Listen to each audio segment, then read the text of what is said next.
अस्सलाम वालेकुम and a very warm welcome. आप देख रहे हैं आज पाकिस्तान। मैं हूं सिद्रा इकबाल और इस गुजरे हुए वीकेंड की सबसे बड़ी खबर, जिस तरह के हमने देखा कि काबुल पे तालिबान फोर्सेस का तालिबान का एक तरह से उनकी फतह हुई है, उनकी कामयाबी हुई है और अशरफ गनी साहब को साबिक सदर कहा जा रहा है जिन्होंने अफगानिस्तान छोड़ दिया है। अब्दुल्ला की तरफ से, अब्दुल्ला बरादरान की तरफ से कहा गया कि जो कामयाबी और जिस तेज़ी से तालिबान ने पूरे मुल्क का कंट्रोल संभाला है, अफगानिस्तान पे काबू किया है, वो गैर यकीनी था और इस कामयाबी पे उनको मुबारकबाद भी दी गई है। पूरी दुनिया की निगाहें इस वक्त मरकूज़ हैं अफगानिस्तान पे और हम देख सकते हैं कि हर मुल्क का एक बड़ा मुख्तलिफ रद्द अमल आ रहा है। कई ममालिक ने सलामती कौंसिल के इजलास तलब किए हैं। पाकिस्तान में भी वज़ीर आज़म इमरान खान साहब ने आज इस सलामती कौंसिल के इजलास की तवक्को की जा रही है कि ये आज बैठेगा। इसके अलावा Shah Mahmood Qureshi the foreign minister of Pakistan ने भी मीडिया से गुफ्तगू करते हुए पाकिस्तान का जो इसके ऊपर मौक़िफ़ है उसको बिल्कुल वाज़ेह कर दिया कि पाकिस्तान के अफ़गानिस्तान में कोई फेवरेट्स नहीं है। वो किसी के लिए भी पिक एंड चूज़ नहीं करते। सिर्फ देखना यह है कि अफ़गानिस्तान की अवाम किसको मुंतखब करती है और किस तरह ख़ित्ते में और अफ़गानिस्तान में सिक्योरिटी पीस को यकीनी बनाया जा सकता है।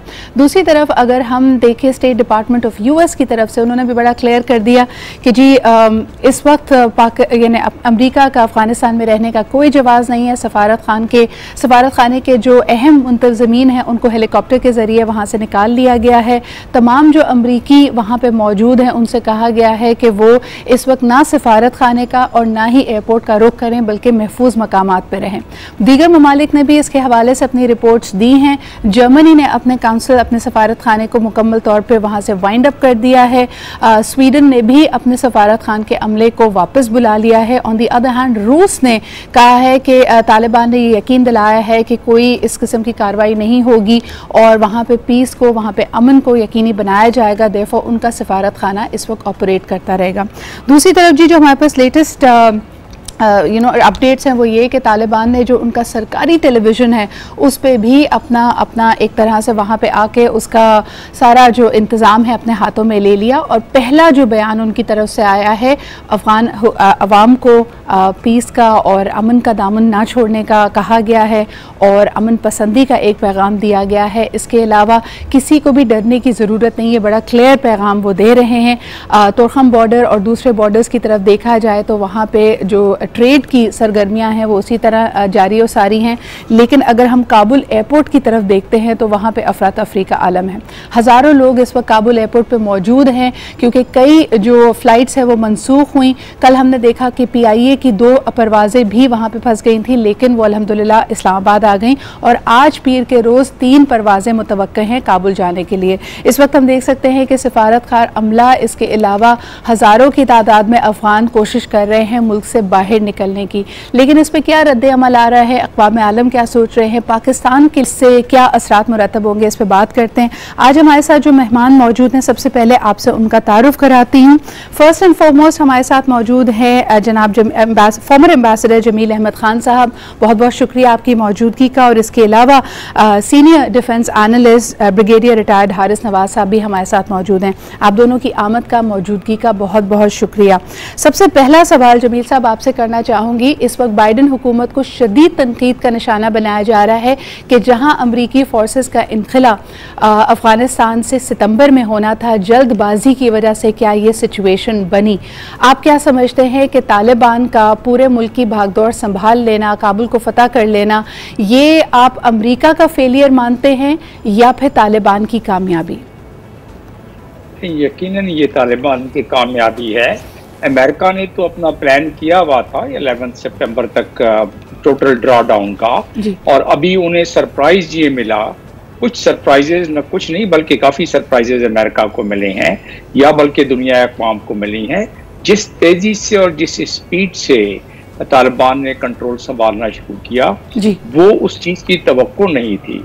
और अगर आप देखें तो 90 की दिहाई में तालिबान को 2 साल लगे काबुल तक पहुंचने में और 5 साल लगे डिसमेंटल करने में जो नॉर्दर्न अलायंस के मलेशिया के थे। इस दफ़ा 10 दिन में सारा हो गया ये मामला। इसका मतलब ये है कि तालिबान ने इस दफ़ा अपना होमवर्क ज़मीनी हक़ाइक़ को सामने रख कर किया है। और मेरा मतलब ये है कि जो उनकी पॉलिटिकल इस वक्त स्ट्रेटजी थी और जो उनकी डिप्लोमेटिक स्ट्रेटेजी थी और जो उनकी मिलिट्री स्ट्रेटेजी थी, तीनों की हम आहंगी के साथ वो आगे लेके चले हैं, जिसकी वजह से पॉलिटिकल स्ट्रेटेजी जो इंटरनल थी उनकी, उसमें आवाम की उन्होंने कोशिश की कि पजीराई हासिल करें या सपोर्ट हासिल करें, और जिसकी वजह से, और फिर सबसे बड़ी बात है कि उन्होंने इस मर्तबा जिस अंदाज में कंट्रोल संभालना शुरू किया वो नॉर्दर्न एरिया से शुरू किया, उन्होंने अपने नॉर्दर्न प्रोविंसेस से शुरू किया। और दूसरा ये है कि जो शिया मेजॉरिटी पॉपुलेशन के जो प्रोविंसेस थे, आपने देखा कि वो उन्होंने बड़ी आसानी से वो कंट्रोल खुद ब खुद बड़े पीसफुली देना शुरू कर दिया। और अगर आपको ताज्जुब होगा, बल्कि हमें सारों को ताज्जुब हुआ कि तालिबान ने प्रोटेक्शन दे रहे हैं मुहर्रम के जुलूसों में, जो कि पहले ऐसा नहीं हुआ। तालिबान का जज और शिया लीडरशिप का जज एक साथ बैठा हुआ है। झंडा जो तालिबान ने झंडा लगाया, उसके पीछे आपको अकब में झंडा नजर आएगा जिसपे के लिखा हुआ है लब्बैक हुसैन, जो है फ्लैग इसका पीछे। तो ये तमाम जो चीजें मैंने इशारे दिए हैं, उसका मकसद ये है कि इस दफा तालिबान ने जमीनी हकायक को देखते हुए, इंटरनेशनल कानून की पासदारी करते हुए, दोहा के जो एग्रीमेंट है उसकी पासदारी करते हुए आगे बढ़े हैं। और जो उन्होंने आपने जो अपने बयानिए में बताया, अपने इंट्रो में बताया कि तालिबान, जो उनके स्पोक्स पर्सन नईम ने बात की है आज दोहा से, और उन्होंने जो अश्योरेंसेस अपने अवाम को भी दे रही हैं और मिशन वहाँ जो, अच्छा, ये बड़ा अहम है एम्बेसडर जमील, आपने जितने ये चीज़ों की तरफ इशारा किया, ऐसा लगता है कि 20 सालों में तालिबान की अपनी जो आउटलुक है टूवर्ड्स गवर्नेंस, उसमें तब्दीली आई है।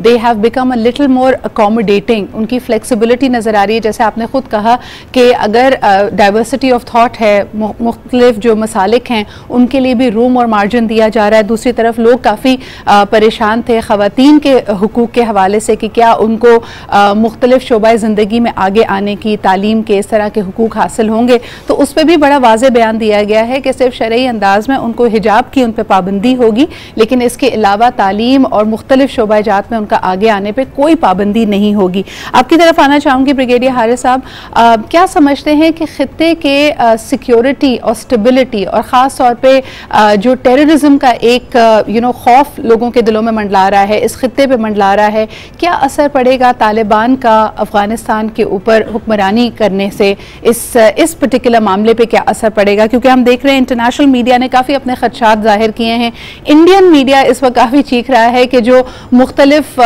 टेररिस्ट ऑर्गेनाइजेशंस है वो इससे फ़ायदा उठाएंगी। आप इसको कैसे देखते हैं?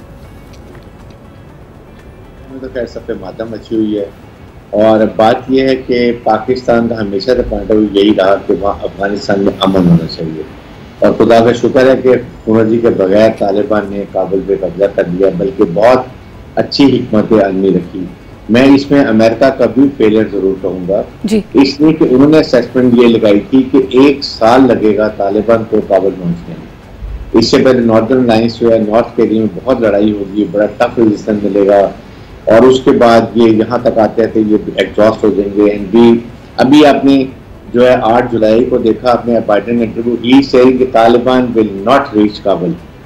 3 लाख ट्रुप्स हैं, एयर सपोर्ट है, नथिंग विल हैपन, कोई फिक्र की बात नहीं है, और आपके सामने पूरी अफगान फोर्स और अफगान हुकूमत रेती को आपकी जगह देगी। इसलिए कि एक तो उनके ऊपर ट्रेनिंग भी ठीक नहीं थी, मोटिवेशन नहीं थी, उनका ट्रस्ट नहीं था अपने कमांड के ऊपर, और साथ उसके साथ जिस तरह तालिबान ने बहुत अक्लमंदी से तमाम नॉर्दर्न अलायंस के लोगों ने उनसे ताउन किया, सरेंडर कर दी, कोई लड़ाई नहीं की।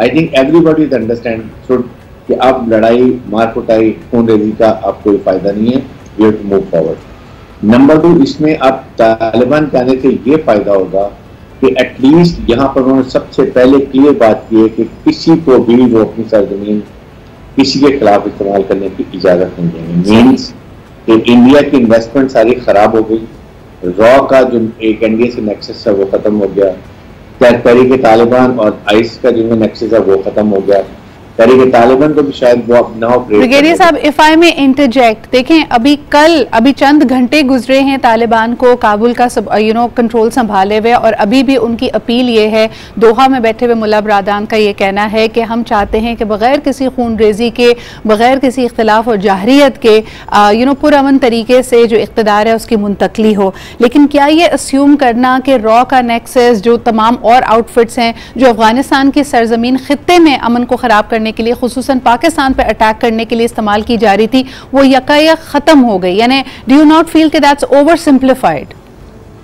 बात यह कि जो इनके 2 जहाज आए हैं जिसमें वेपन एमुनिशन भी लेके आए हैं अफगान तालिबान के खिलाफ उनको आर्म करने के लिए, अफगान फोर्सेस को, मलेशिया को। अब तालिबान ये भी नहीं भूले, और सेकंड उसमें ज्यादातर ये हमला उठा के ले गए। सबसे बड़ी है कि नाउ दे आर डिस्कनेक्टेड, इनके बहुत लोग जो है वो चले गए वापस अपनी जान बचाने के लिए, अपने फैमिली के साथ जो अकेले थे वो सब चले गए हैं। बहुत अगर इक्का दुक्का रह गए वो भी फ्लाइट से निकाल के ले जाएंगे। That is why I am saying कि जब आपका एक डिस्कनेक्ट हो जाता है, जी, जब लोग एक डेंट जरूर पड़ा है जो सारी हिकमत अमली प्लान की गई होगी। जैसे आपने खुद कहा कि पहले खदशा ये था या अंदाजा ये था कि 1 साल लगेगा तालिबान को पूरा कंट्रोल हासिल करने में, बड़ा एकदम अचानक से ये सब कुछ हुआ है, दुनिया संभलने की कोशिश कर रही है।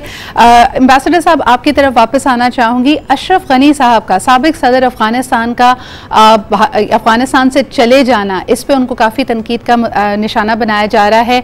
ये क्या इंदिया देता है? अक़वाम आलम इस पे कैसे रिस्पॉन्ड करेंगे और अफगानिस्तान की अवाम कैसे देख रही है इसको? वो तो अब्दुल्ला ने कह दिया कि अशरफ गनी को खुदा के आगे भी जवाब देना होगा। वो अपने कौम को जिस तरह छोड़ के चले गए, तो वो तो उसी तरीके से उनकी अवाम भी सोच रही है। लेकिन अशरफ गनी का इस मामले में जो मतमाय नजर है वो बड़ा क्लियर है। उन्होंने कहा कि अगर मैं रहता वहां तो खून रेजी होती, इसलिए मैं वहां से चला आया। अब इसको आप बहाना समझें, इसको हिकमत अमली समझें या हकीकत समझें, लेकिन बहरहाल ये मिक्सचर सी बात है। लेकिन इससे हटकर बात ये है कि उनके जाने से क्या फर्क पड़ा। यकीनन अगर वो वहां होते तो अमेरिका की कोशिश ये थी, आपको याद होगा कि आज से तकरीबन 1 हफ्ता कबल उन्होंने तमाम वार लॉर्ड्स को जमा किया हुआ था काबुल में कि अपने अपने मलेशिया को भी तैयार करें ताकि वो तालिबान के खिलाफ लड़ सकें। लेकिन ये है कि जब उन्होंने देखा अशरफ गनी ने कि ऐसी कोई बात नहीं हो रही, और अमेरिका में जो बाइडन ने अभी चंद दिन पहले कहा था, जिस तरह के अभी ब्रिगेडियर साहब ने बताया कि there is no question, 3 lakh हमारी फौज वहाँ मौजूद है, बड़ी अच्छी ट्रेंड की हुई है, हम अपने एम्बेसी को भी वहाँ से नहीं करेंगे, इवैक्यूएट करेंगे, ये अपने जुबान से। और यही तो वजह है कि आज ट्रंप कह रहे हैं उनको, और साबिक सदर जो अमेरिका के, कि आप रिजाइन करें। तो मेरा मकसद ये है कि अभी जो ट्रंप ने बात की और आज जो एंथोनी ब्लिंकन ने बात की, उन्होंने कहा कि हमने अपने अहदाफ बड़े एक टेंस चेहरे के साथ उन्होंने कहा कि हमने अपने अहदाफ तो हासिल कर लिए थे, हमने जिस अलकायदा को डिसमेंटल करना था हमने कर दिया था, हमने तो बहरहाल आना ही आना था। अच्छा एम्बेसडर साहब, सॉरी आपकी बात इंटरजेक्ट कर रही हूँ, मुझे ये बताइए कि कल से बहुत सारी मीम्स और इसके हवाले से एनालिसिस गर्दिश कर रहा है कि अमरीकी सफारत खाने का, अमरीकी अफवाज का जिस तरह से इनखला अफगानिस्तान से हुआ है वो 1975 के बिल्कुल Vietnam war, fall of Saigon की याद दिला रहा है। आप क्या समझते हैं कि इन दोनों में कोई तशबीह आपको नजर आती है? नहीं, इसमें बड़ी एम्बैरेसमेंट फील हो रही है अमेरिकन लीडरशिप को जब वो जवाब इसका दे रहे हैं। इसमें मुबासलत नजर आ रही, न सिर्फ वो बल्कि हमारे जनरल मोइन साहब हैं, वो लेफ्टिनेंट कर्नल होते थे सोमालिया में, जिस अंदाज में इसी तरीके से हेलीकॉप्टर के जरिए उनको इवैक्यूएट किया गया, पाकिस्तानी फौज ने मदद की वहाँ सोमालिया में, और उन्होंने वहाँ से इवैक्यूएट कराया इनके अमेरिकन को सोमालिया से। वो तो बल्कि तो वियतनाम के अलावा, इसके काबुल के अलावा, ये तो सोमालिया में भी ये हो चुका है। तो ये बहरहाल अपनी जगह पे, लेकिन हमने इससे आगे बढ़ के देखना है हमने देखना यह है कि अब इसके असरात क्या मुरत्तब होंगे। बिल्कुल जमील साहब, इस पे हम वापस आते हैं। अब हमें ज्वाइन किया है अब्दुल्ला खान साहब ने, जो कि स्पोक्स पर्सन है पाकिस्तान इंटरनेशनल एयरलाइंस के। और यकीनन जिस तरह के हमने शुरुआत में कहा कि इस वक्त काबुल के एयरपोर्ट पे बहुत अफरा तफरी है, बेयकीनी की फिजा है। अस्सलाम वालेकुम Abdullah, thank you so much for joining us this morning. कल हम बड़ी तशवीशनाक खबरें सुन रहे थे, बहुत सी परवाज़ों के मनसूख होने से, कि उनको परवाज़ की इजाज़त नहीं मिल रही थी। कुछ जो लैंड करने वाली थी वो सर्कल कर रही थी और काबुल एयरपोर्ट पे उतर ना पाई। और यकीनन बहुत सारा जो इंटरनेशनल वहाँ पे सिटीजन्स हैं वो वहाँ से इनखला चाहते हैं, अफगान वहाँ से इनखला चाहते हैं। इस वक्त आपकी मालूमात के मुताबिक काबुल एयरपोर्ट पे क्या सिचुएशन है?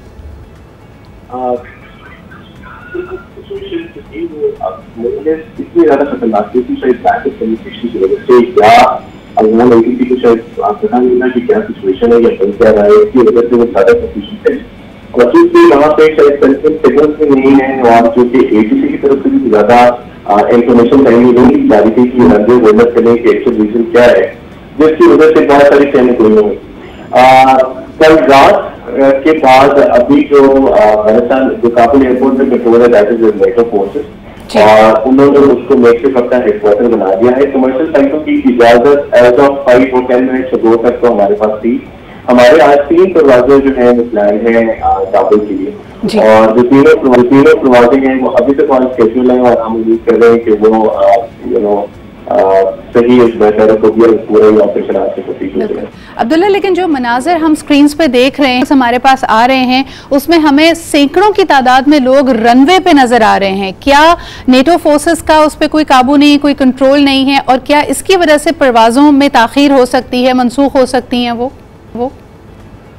तो हमें ऑन ग्राउंड इंफॉर्मेशन मिली थी, वो ये थी कि रनवे के ऊपर नहीं, कुछ टारमैक के ऊपर जहाँ पे उनके जहाज खड़े थे वहाँ पे वो उसको थोड़ा सा ऑर्गेनाइज करने की कोशिश कर रहे थे, बिकॉज हर बंदा उनके पहले जो उड़ने वाला जहाज है उसके ऊपर जाना चाहता था। तो थोड़ा सा उनको ऑर्गेनाइजेशन के इश्यूज थे, प्लस जो एयरपोर्ट के साइड वाला हिस्सा है जहाँ पे नॉर्मली नए या पुराने जहाज अगर किसी ने काबुल एयरपोर्ट देखा है तो वहाँ पे खड़े होते हैं, वहाँ पे क्योंकि अब एलाइट फोर्सेस ने अपना वहाँ पे काइंड ऑफ लाइक हेडक्वार्टर अपना वो स्टैब्लिश कर दिया है, तो उसमें से वहाँ पे थोड़ी एक्टिविटी है। लेकिन जो मेन कमर्शियल एयरपोर्ट के अतराफ की जगह जहाँ पे जेटीज लगी होती है या जहाँ पे नॉर्मल कमर्शियल एयरलाइनें पार्क होती है, या जो रनवे है वो क्लियर है और वो फ्लाइट ऑपरेशंस के कारण। बिल्कुल, आखिरी सवाल आपसे करना चाहूंगी अब्दुल्ला, ये परवाजें आज काबुल से पीआईए की आएंगी, क्या इसमें पाकिस्तानी मुसाफिर हैं, इंटरनेशनल मुसाफिर हैं? कुछ अगर हमें इसके बारे में इंदिया दे सकें आप।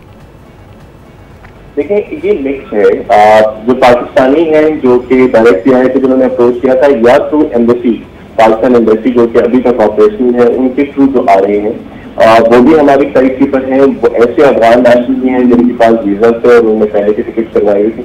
ये बहुत सारे गैर मुल्की भी हैं, कुछ बैन अवी खबर एजेंसी के लोग भी हैं, कुछ बैन अवी कंपनियां जो वहाँ पे काम कर रही थी उनके लोग भी हैं, कुछ गैर मुल्की सिफारतकार भी हैं जो कि वहाँ से पाकिस्तान जो है वो इवैक्यूएट कर रहे हैं। तो मिक्स है इसके ऊपर हमारे मिक्स, और राइट नाउ जितनी कम परवाजें हैं यकीनन दबाव आएगा। बहुत बहुत शुक्रिया अब्दुल्ला हमें इस मामले में अपडेट करते रहने के लिए। ब्रिगेडियर हारिस आपकी तरफ आना चाहूँगी। इस वक्त जो सूरत हाल है, खुसूसन जब हम बात करते हैं तालिबान फोर्सेस की, ना अफगान तालिबान और पाकिस्तान तालिबान, ये बड़ा डिफरेंट फिनोमेना है ये दोनों, और इनके अहदाफ भी बड़े मुख्तलिफ हैं। कुछ लोगों का ख्याल ये है कि क्या अफगानिस्तान में तालिबान की हुकूमत सेट होने से पाकिस्तानी तालिबान को भी कोई तकवीयत मिल सकती है? शुड वी बी कंसर्न कि पाकिस्तान के लॉ एंड ऑर्डर को, सिक्योरिटी को कोई खतरा लाहक हो सकता है? नहीं होगा, बल्कि they should go more worried and they will more comfortable. जहां वहां पर अफरा तफरी थी, एनडीएस और रॉ का नेक्सस था जी, और अशरफ गनी भी आपके सामने उनके नेशनल सिक्योरिटी एडवाइजर किस तरीके से पाकिस्तान में बात कर रहे थे, that was more welcome for Pakistan. और अब तालिबान इस पर परेशान भी होना चाहिए। मेरे ख्याल में इस वक्त सबसे इम्पोर्टेंट चीज़ तालिबान के लिए कि वो एक इमीडिएटली अगर ब्रॉड बेस्ड एथनिक इंटर्म ऐसी गवर्नमेंट बना लें, चाहे इनका ज़ाहिर है कि अपनी अपनी मर्जी के बनाएंगे, there and strong position to negotiate. अगर इसमें उज़्बेक्स, ताजिक्स और हज़ारास को भी थोड़ी रिप्रेजेंटेशन दे रहे हैं तो मेरे ख्याल में ये लेजिटिमेसी को ज्यादा बेहतर मिलेगी। सही। ब्रिगेडियर साहब, कल से इंडियन मीडिया काफी शोर मचा रहा है कि ये एक आने वाले वक्तों के लिए फोरकास्ट हो सकती है एंड दे आर फियरिंग, उनको काफी इससे खौफ है कि इस तरह की सिचुएशन कहीं मकबूजा कश्मीर में ना डेवलप हो जाए, और वो हमेशा से कहते आए हैं कि शायद पाकिस्तानी इसको सपोर्ट करेंगे, पाकिस्तान को इसका एक तरह से जो तालिबान की कामयाबी रही है अफगानिस्तान, उसमें पाकिस्तान ने एक हिस्सा डाला है। क्या आप समझते हैं इसका रिस्पॉन्स क्या होना चाहिए पाकिस्तान की तरफ से? लेकिन पाकिस्तान का रिस्पॉन्स बड़ा क्लियर होना चाहिए। पाकिस्तान बहुत क्लियर पहले ही रिफ्यूज कर चुका है कि they are not supporting anyone in Afghanistan. They want जो अफगान अपनी मर्जी की हुकूमत आएंगे, पाकिस्तान उसको एक्सेप्ट कर लेगा। और जो ही अब ये अगर तालिबान थोड़ी सी इंटरिम गवर्नमेंट उनकी रिप्रेजेंटेशन दे देते हैं तो immediately Pakistan should be the first one to recognise. फिर तो लेजिटिमेसी मिलेगी तो बाकी अमेरिका जो है, यूरोपियन यूनियन है, आम हमसाया टर्की है, चाइना है, रशिया है, और इनको रिकॉग्नाइज ताकि ये इमीडिएट करें, इस पर अमन कायम हो जाए। पाकिस्तान के लिए सबसे अहम है अमन होगा तो इंडिया की टोटल जो रात की नींदें उड़ गई हैं एब्सोल्युटली काफी उनको फर्क पड़ा हुआ है। एक आखिरी सवाल एम्बेसडर जमील आपसे करना चाहूंगी, बड़े तशवीशनाक कुछ ट्रेंड्स ट्विटर पे चल रहे थे, सैंक्शंस फॉर पाकिस्तान, अगेन उसका ताना बाना जोड़ा जा रहा था कि तालिबान की फतेह की वजह और जिस तरह अशरफ गनी साहब की हुकूमत और उनका पूरा हुकूमती सेटअप फेल हुआ है अमेरिका की सपोर्ट के बावजूद अफगानिस्तान में, इसमें कहीं ना कहीं जो गठजोड़ बिठाई जा रही थी वो पाकिस्तानी सपोर्ट से थी, और कहा यह जा रहा है कि जी फेलियर की वजह, पूरे अपसेट की वजह पाकिस्तान है, देफो अक़वाम आलम को सैंक्शन करना चाहिए पाकिस्तान को। आप इन एक्यूजेशंस को कैसे देखते हैं, हाउ मस्ट वी रिस्पॉन्ड? देखिए, अगर आप नेक्सस को देखें, इंडिया के नेक्सस को, अमेरिका के नेक्सस को, और इस तनाजुर में देखें और इजराइल के नेक्सस को, और अगर इस तनाजुर में देखें कि 2016-2018 के दोनों के जो डिफेंस एग्रीमेंट है इंडिया के साथ यूएस के, और फिर जो चाइना के कंटेनमेंट का ओवरऑल हवाला अगर आप जहन में रखें, तो उस हवाले से अगर आप पाकिस्तान पर देखें प्रेशर, तो वो तो ब्लेम गेम उन्होंने पहले से शुरू कर दिया। अभी परसों की बात है, जो एंथोनी ब्लिंकन ने आपसे क्या कहा 3 दिन पहले, उन्होंने यही कहा कि जी पाकिस्तान जो है उसको अपना पूरा इन्फ्लुएंस बिल्कुल बरकरार रखना चाहिए। बल्कि मैं आपको उसके अल्फाज बता देता हूँ कि Pakistan has a vital role to play, and Pakistan को कहा कि तालिबान को कहें कि वो फोर्स के जरिए किसी चीज को टेक ओवर न करें, और पाकिस्तान को ये चाहिए कि इस पर अमल दरामद करवाएं। मतलब इस किस्म की बातें। इट्स वेरी स्ट्रेंज, अमेरिका वहां 20 साल रहकर with in the country NATO forces और तमाम तरह अपने वसाइल के बावजूद जो चीज नहीं बावर करा पाए, उसमें अगेन पाकिस्तान से कहा जा रहा है कि वो अपना हिस्सा डाले। बट बहुत बहुत शुक्रिया ambassador Jameel and brigadier Haris Nawaz for being here with us. It's a developing situation, हम भी नजर रखे हुए हैं इस पे, और जो लेटेस्ट अपडेट्स होंगी वो हम आप तक पहुंचाते रहेंगे। अभी लेते हैं एक छोटा सा break, we'll be right back.